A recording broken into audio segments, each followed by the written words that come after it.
Welcome to the first episode of Theory Hammer. We'll be featuring a 1,000 point battle, Skaven versus Skaven. There's lords, rares, and special characters are allowed. On the left, I've got 5 gutter runners with poison and slings. I've got 7 plague sensor bears, 26 storm vermin with a warlord on a war litter, BSB, and then 30 slaves with shields and a musician. On my left, I have 30 slaves with musician and shield with a warlock engineer. I have 21 plague monks with the plague banner, and behind them are my opponent's gutter runners with slings and poison.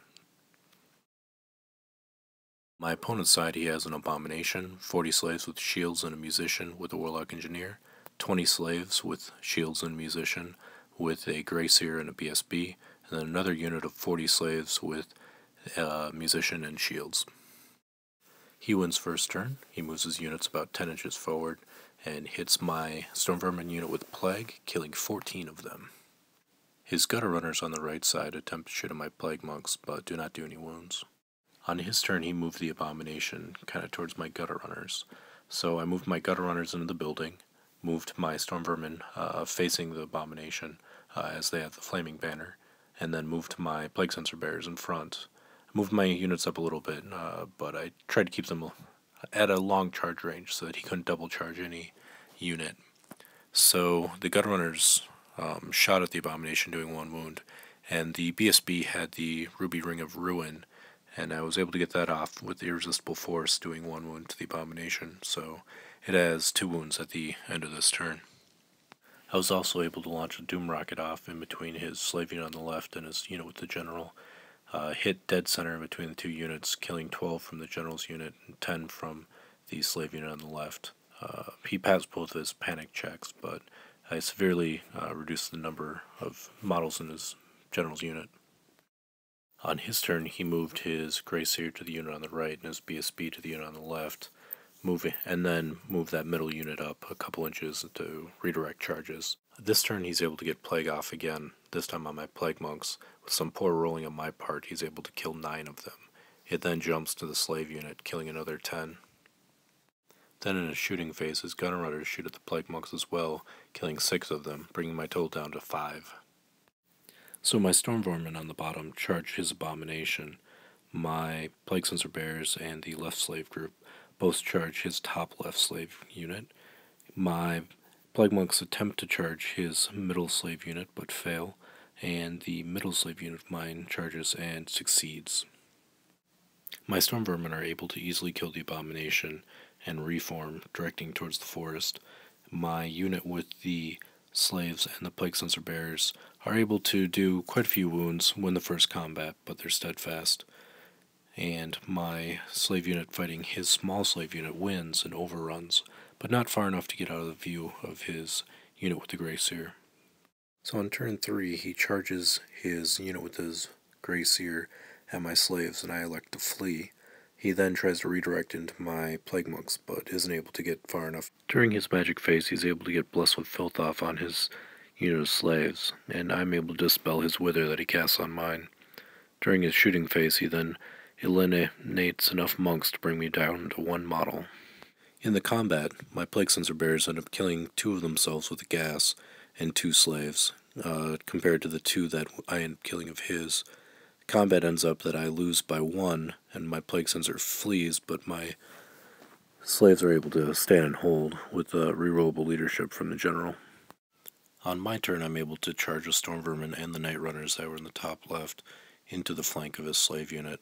I also charged my Lone Play Monk into his general's unit, hoping that if he survived the initial round of attacks, he could put his 3 attacks on the Grey Seer, and with his Plague Banner, maybe get 2 in. 3 would be ideal, obviously. Also, both my slaves and my Plague Sensor Bearer rally. I turn them towards the back, hoping that I can keep his gutter runners from charging me in the back. For the combats, I start with the Plague Monk, hoping that he can, kill the general before the other fight happens. Fortunately, he gets killed before he gets to attack, and I just gave them a free reform for winning that combat.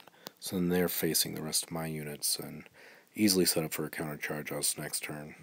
So with the 2 units in the flank, I issue a challenge with my Warlord and his BSB declines. I'm able to actually kill almost all this unit. There ends up being 5 slaves and his BSB left at the end.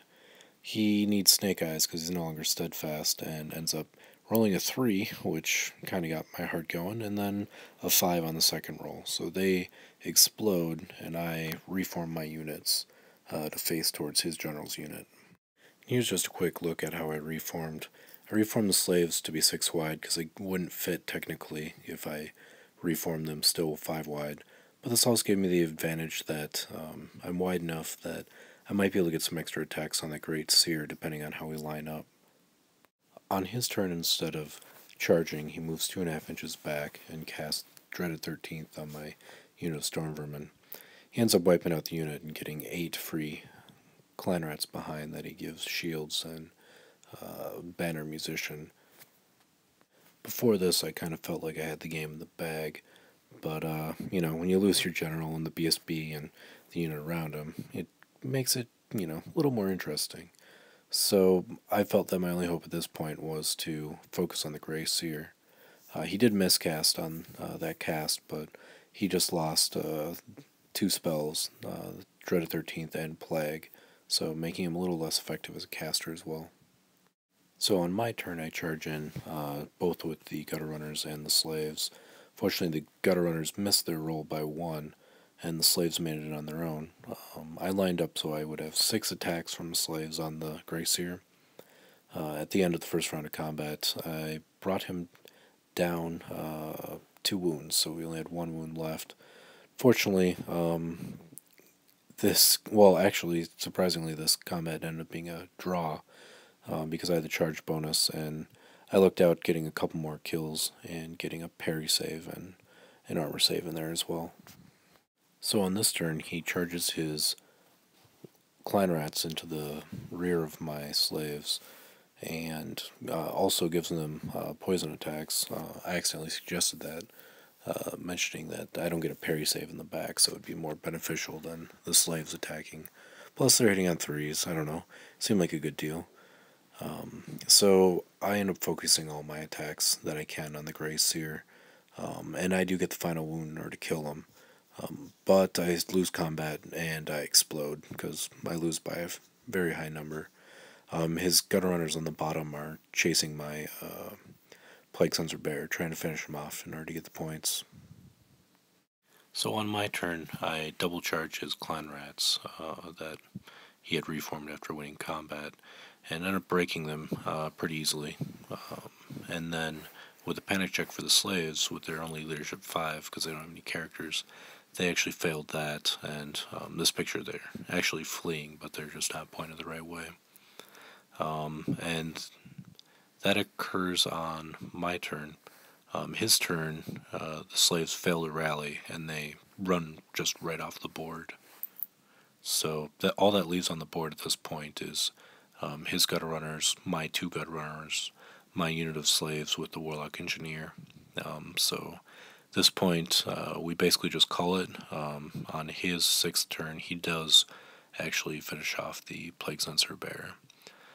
So it ends up being a victory for my side, but it was not an easy victory by any means. So it was a fun game, and I think both of us, really enjoyed it. Well, thanks for listening to my first battle report. Hope you might have learned something. If you have any questions, let me know. I hope to be doing more battle reports in the future, and could definitely use feedback. Thanks.